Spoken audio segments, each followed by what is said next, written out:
नए नक्शे के हिसाब से खजाने से भरा पुराना कुआं अब कहीं और नहीं बल्कि उसी लॉन्ड्री रूम के नीचे दबा हुआ था। दोनों धीरे धीरे उसी दिशा में बढ़े। सामने आई एक बड़ी दीवार। जेंग ने सोचा जरूर खजाना यहीं होगा। उन्होंने हथौड़े से दीवार तोड़ी और अंदर निकली एक अंधेरी गुफा। जेंग ने लालटेन उठाई और अकेले गुफा में उतर गया। क्रैब बाहर पहरा दे रहा था। काफी देर तक जेंग के हाथ कुछ नहीं लगा। वो थक कर मायूस हो गया। शायद कोई और पहले ही खजाना ले गया होगा। दिल टूटा हुआ था। वो वापस लौटने लगा, लेकिन अचानक उसकी नजर एक लकड़ी के टुकड़े पर पड़ी। जिज्ञासा से उसने उसे हटाया और धड़ाम, एक अलमारी का दरवाजा खुल गया। अंदर इतने सोने के बिस्किट रखे थे कि उनकी चमक से आंखें चौंधिया गईं। दोनों दोस्त खुशी से उछल पड़े। ये उनकी जिंदगी का सबसे खूबसूरत पल था। जेंग ने कहा, क्रैब ये खजाना तेरा भी है, आधा आधी कर लेते हैं। लेकिन क्रैब अपने वादे पर अड़ा रहा, नहीं, ये तेरे पूर्वजों का है, इस पर तेरी ही हकदारी है। अब असली मुश्किल ये थी कि खजाने को जेल से बाहर कैसे निकाला जाए। दोनों ने दिमाग लगाया और सोचा इसे कपड़े उठाने वाली मशीन में छुपा देंगे, क्योंकि हर महीने की 22 तारीख को ये मशीन जेल से बाहर जाती है। संयोग देखिए, उसी दिन जेंग की रिहाई भी होने वाली थी। तब तक उन्होंने सोना तेजाब के डिब्बों में भरकर छुपा दिया ताकि कोई उस पर शक भी न करे। दोनों इतने खुश थे कि उन्होंने जेल के अंदर ही छोटा सा जश्न मना लिया।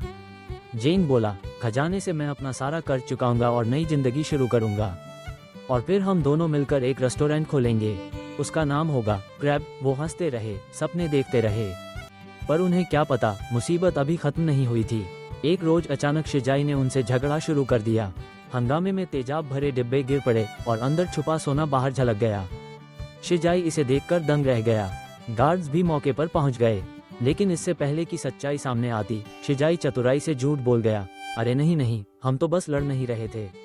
जेंग गिर गया था, मैं तो उसकी मदद कर रहा था। जेंग भी डर के मारे हाँ में हाँ मिलाता है। ये देखकर क्रैब का दिल टूट गया। उसे लगा जिसके लिए उसने सब कुछ किया, उसी ने दुश्मन की दोस्ती मान ली। क्रैब ने दूरी बना ली। इसी बीच खबर आई कि क्रैब की बेटी बहुत गंभीर बीमार है। ये सुनते ही वो भीतर से टूट गया। अब उसके लिए खजाने का कोई मतलब नहीं था। वो तो बस जेल से भागकर अपनी बेटी से मिलना चाहता था। मजबूरी में उसने जेंग और शिजाई के साथ मिलकर जेल से भागने का प्लान मान लिया। तीनों ने तय किया जेल की एनिवर्सरी पार्टी वाले दिन सबको चकमा देंगे। गुब्बारों में गैस भर दी गई ताकि सही समय पर धमाका हो और अफरा तफरी मच जाए। उसी गड़बड़ी में वे सुरंग से निकल जाएंगे। पार्टी आई, धमाका हुआ, पूरा जेल हिल गया। तीनों सुरंग में घुस गए। जेंग को पैर में चोट लगी, लेकिन उसने परवाह नहीं की। सबसे आखिर में उन्होंने वो दरवाजा भी तोड़ा जिसके उस पार समुद्र था, और किनारे पर शिजाई के लोग नाव लेकर तैयार बैठे थे। रस्सी के सहारे नीचे उतरते समय शिजाई ने अपना असली रंग दिखा दिया। उसने छुपा हुआ चाकू निकाला और क्रैब पर हमला कर दिया। जेंग तुरंत बीच में आ गया और दोनों दोस्तों ने शिजाई से लड़ने की कोशिश की, लेकिन शिजाई बहुत ताकतवर था। दोनों बुरी तरह घायल हो गए। जेंग ने हाथ जोड़कर कहा, जो चाहो सोना ले जाओ, बस हमें छोड़ दो। लेकिन शिजाई को दया कहाँ थी। वो क्रैब को समुद्र में फेंकने ही वाला था कि क्रैब ने रस्सी पकड़ ली। जेंग ने पूरी ताकत लगाकर उसे थाम लिया।